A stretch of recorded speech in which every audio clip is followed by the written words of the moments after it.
right. Yep. That really works. I was first. Congratulations to LSU. They have a obviously tremendous program, ranked fourth in the country, and you know they're very good. Their top 7 players really played majority of the game, and I give them a lot of credit for winning the game. I was really proud of our team. Missing 6 players, 5 of them are in the rotation, 2 of them who started, and a third one we would have projected to be a starter. So, we came into the game not obviously at full strength. We actually played some kids who've never played the position before. And the second quarter wasn't a very good quarter, but we battled hard third and fourth quarter. I mean, LSU's a plus 18.5 rebounding for the year, and we tied them.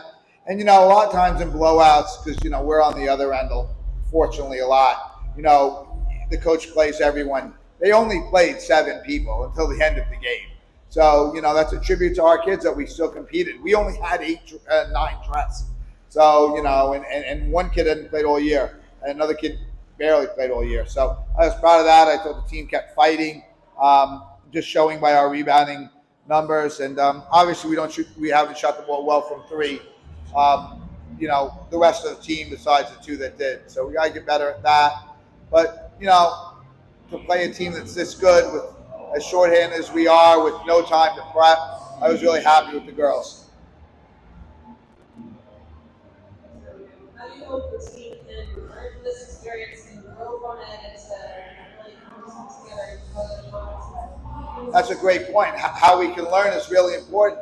We competed. I mean, being shorthanded is not an excuse. No one cares. It doesn't matter. So what can we do? We control what we control. We control rebounding. We control variables. We can control, keeping them off the offensive glass. Our goal was to make them take 25 threes. They took 20. Williams had only made 20 threes all year. She made 6. Morrow had made 1 3 all year. She made 2. I joked we held her to 19 rebounds. She had 27 one other time we played them. But, we competed on the glass, missing all those kids. So, learn. And we have a tough game Saturday. Obviously we'll be shorthanded for a while now. So it's not an excuse. We got to find a way to win. And how can we win? Turning the other team over and rebounding. And I thought we did a good job rebounding the ball today. We really did. Tony, you're no stranger to Morrow. What makes her such a good rebounder for someone who's 6'1"? Her effort, Doug, is fantastic. She's constantly rebounding the ball. You're old enough to remember Dennis Rodman. He was an undersized forward, but all he did was grab rebounds. Her desire, her understanding of where the rebounds are going to go are really good as well, too. She's a very bright player. She, understands angles, understands all that stuff. But her motor is second to none, and she keeps herself in great shape, and she keeps working hard. I'll never forget when she left DePaul, people were like, well, she's going to go to the SEC. She's not going to be able to rebound there. She's still the number 1 rebounder in the country. So, you can't teach smarts, brains, and effort, and she has all 3 of them. Tony, I have a short question if you don't mind. First, when you talk about Faith's performance tonight and what she's added through this steep early part of the season.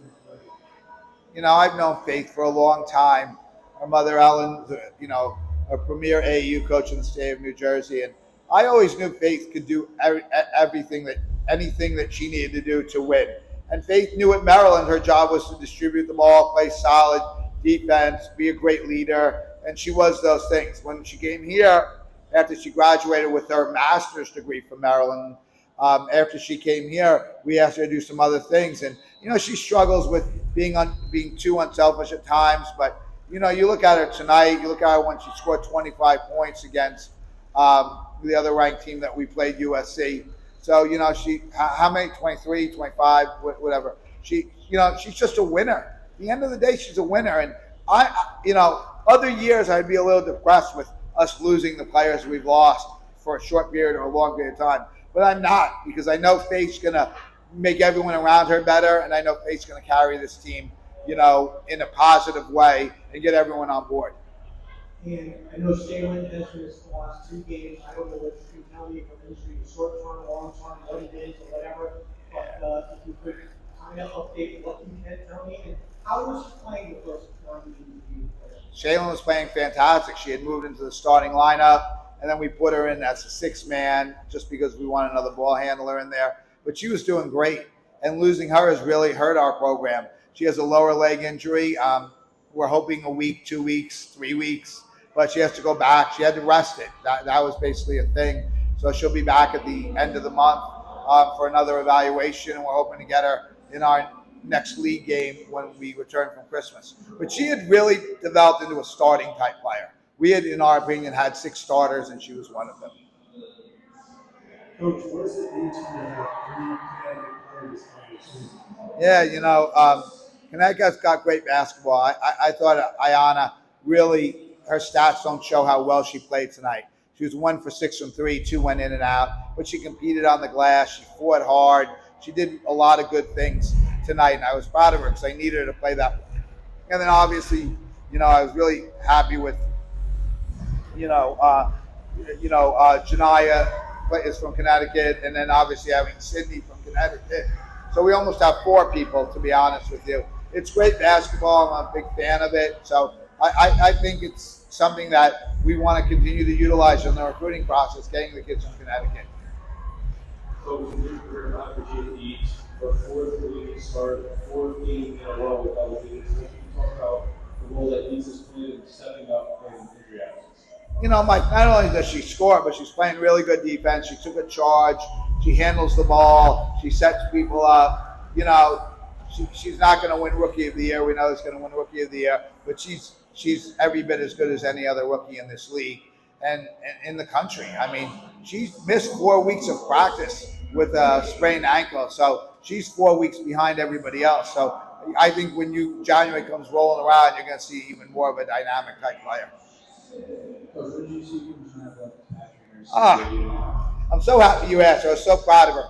Well, here's the story with Janah. She was going to redshirt this year for down the line, and because her role was going to be limited. And then, I said, listen, if there was ever an emergency or we were to lose kids to injury, you'd have to play. Well, we lost a bunch of kids in the past 2 weeks, including some great starters. Janah didn't wait for me to ask her. She called me and she said, I'm ready to go, Coach. I know you guys need me. And look at her. She played 26 minutes tonight. Never really had any reps with any of these kids. But when you have great effort, great things happen. And not only has she earned accolades from me tonight, she's earned a spot in our rotation now. So as long as she keeps this up, she's going to be a significant player for us. She has the talent. She just needed to show it on the court, and now she showed it. Thank you very much. And the Hall of Fame was wonderful. I appreciate everyone here. Thank you.